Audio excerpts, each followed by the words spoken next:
On May 29, 2010, a man went to an apartment near Fairlea Park in Ottawa to visit his mother. His mother had not called him for several days. He guessed that his mother might have fallen ill and she hadn't contacted him because she didn't want to tell him the bad news and affect his mood. So he decided to visit her in person. When he knocked on the apartment door, there was no response from inside. Worried about his mother's well-being, he immediately took out the spare key and opened the door. To his shock, the apartment was filled with another person's belongings. At that moment, a middle-aged man who appeared to be in his 50s came out of the elevator. He said that his name was Camille, and he was the neighbor of the man's mother. Camille claimed that the man's mother had recently won a $50,000 lottery prize and had given the apartment to him. Moreover, she was currently vacationing at Walt Disney World in Florida. Andre, Paula Leckler's son, was incredulous upon hearing these explanations. He and his mother had never had any quarrels. Even if his mother had truly won the lottery and was reluctant to share the news with her family, but why would she give the apartment to a stranger instead of informing him? After Camille explains, he just calmly tells Andre to leave, asks him to give him back the keys to this apartment. Andre didn't believe what Camille had said. In a hurry, he rushed to the local police station and reported the strange thing to the police. He strongly doubted that his mother's disappearance was not due to her winning the lottery. Maybe Camille had harmed her. An alarm about a potential murder case alerted the investigators immediately. They dispatched some personnel to monitor Camille in the apartment building around the clock. Meanwhile, another team was sent to Florida to look for Paula's whereabouts. Camille, looking anxious, watched the plainclothes police below the apartment building. He made a phone call to have someone forge a letter from Paula. The person on the phone was a woman, an old friend of Camille's, who had always helped him forge letters. Soon after, a letter, supposedly from Paula, was handed to the police. In the letter, she explained that she had willingly given the apartment to her neighbor and hoped they would stop bothering him. Police didn't take the letter supposedly from Paula at face value. They sent a detective to summon Camille for questioning. The detective applied psychological tactics during the conversation. After 2 hours, Camille admitted to killing Paula and revealed his motives and the method he used. Early in 2010, he moved to a high-rise apartment building. There, he and Paula became neighbors. Compared to his apartment, Paula's was more spacious with a better view. Then Camille asked Paula to swap apartments, but she refused. Nobody would give up a better apartment for a worse one.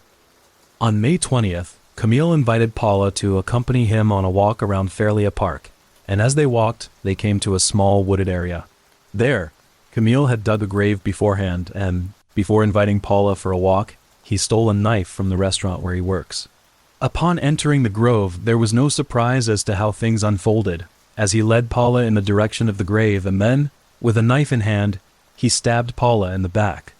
After she fell painfully into a grave, Camille kept hitting her in the head with a rock, and eventually, Camille buried Paula's body and took the keys to her apartment. Later, Camille moved all of his stuff to Paula's apartment and threw all of Paula's belongings in a dumpster. On June 3rd, Camille was charged with first-degree murder. During a media interview, he once again described his motives and the method he used. He spoke expressionlessly, as if he were not the one who had killed Paula. When asked how he had planned the murder, he said, "I just lost a fuse. I burned it. That's all." As is known, after the police arrest a murderer, they will conduct a thorough investigation into the criminal's past. When investigating Camille's background, they found that Camille's ex-wives had all disappeared in a very suspicious manner, and there had been no news of them since. As Camille was charged with murder, the investigators had to suspect that his ex-wives had been murdered by him. Consequently, they approached people who had been Camille's neighbors and obtained information about his suspicious behavior. Many described Camille as he is a loner who is extremely aggressive towards women. A neighbor claimed to have been at home one day when he heard voices coming from Camille's house, the screams of a woman, not ruling out that it was Camille's wife, who had disappeared since that day. The news was confirmed by another neighbor, who said they saw Camille dragging garbage bags to the park that day, but they didn't think in a weird direction because Camille is known for being a bit eccentric. Another remodeler said he was helping Camille renovate his house when he found a large bone in Camille's backyard. When pressed on the issue by police, Camille admitted that he did kill his 2 wives, but he refused to reveal the location of their remains. Camille's first wife was Lisa Roy. On July 4th, 1987, he married her, though she had been divorced and had a daughter. Later, they had a son. To the neighbors, their marriage seemed happy. But in April 1990, Lisa found that Camille had been molesting her daughter all the time. No one wants their daughter to suffer sexual harassment, especially from her stepfather. So the two had a fierce quarrel in the backyard. During the fight, the enraged Camille picked up a stone and struck Lisa's head with great force, causing her death. He then dismembered Lisa's body, wrapped the remains in paper, stuffed them into trash bags, and dragged them to a nearby park. He buried some parts in the park and took the rest back to bury in the backyard. The day after Lisa's murder, neighbors noticed a brand new vegetable garden in Camille's backyard, and no one knows that Camille built it over Lisa's remains. To hide the news of his wife's disappearance, Camille goes to the police station, claiming that Lisa attacked him, and escapes to Montreal by bus. So, in a shameful turn of events, Lisa, who was murdered, was issued an arrest warrant by the police. Later, to stay out of sight, Camille occasionally claimed that he had seen Lisa to make the others think that Lisa was still alive. Camille's second wife was Jeanne Roch. In June 1992, while working as a dishwasher in an Ottawa restaurant, Roch met Camille, who was a chef there. This couple's live-in marriage was unstable, as the two of them also separated several times because Camille would often physically and emotionally abuse Roch. In the fall of 2003, Camille took Roch for a walk in a grove of trees, where he claimed he wanted to mend the marriage. However, while there, he picked up a rock and killed Roch. To cover up the murder, Camille pays a female friend to write letters to her family in Roch's name, the same woman who forged the letters in Paula's name. Between 2004 and 2010, the woman wrote 2 to 3 letters a year to Roch's family under Roch's name. In the letters, she claimed that she had left Camille and was living with a truck driver. She said she didn't return home because of her husband's job, which required them to travel to different places for deliveries.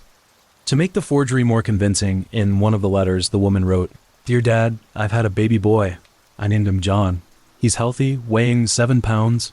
He'll grow up to be tall like the Roch family, with black hair, brown eyes, and dark skin like his father." She even sent a photo of the supposed child. Due to this deception, Roch's family never doubted the authenticity of the letters and remained unaware that Roch was already dead. In 2004, when the area where Roch was buried was to be developed into a housing complex, Camille, fearing the murder would be uncovered, exhumed Roch's body and reburied it in a new grave. In 2006, while checking the grave, Camille noticed hunting dogs lurking around. He dug up the body again, put it in a fertilizer bag, disguised it with a shopping cart, and dumped it under a bridge. Roch's remains, in the fertilizer bag, were found in October that year after the river was drained.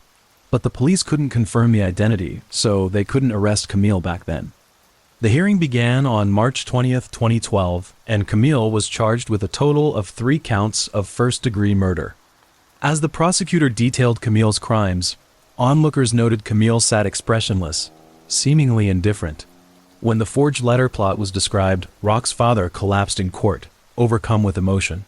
He was escorted out, muttering, a beast," and roaring, "I'm going to kill him." On June 26th of the same year, Camille admitted to 3 murders.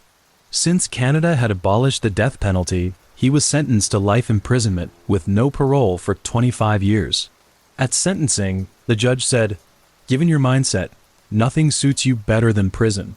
Hearing those disgusting details and your plans to murder the women who loved you, we're relieved you're imprisoned and will likely spend your life behind bars." On January 17th, 2021, Camille passed away from natural causes. His presence had long plunged his family and the victims' families into grief. When arrested, he walked past his sister's vegetable stall without a word, just a deep glance, then kept going like any stranger. She said that Camille left home at 18 and never returned, so she didn't know him well. When she saw the murder case in the newspaper, she said without feeling, "I was shocked. I thought he was a drifter and a loner, but not violent. He had a good childhood.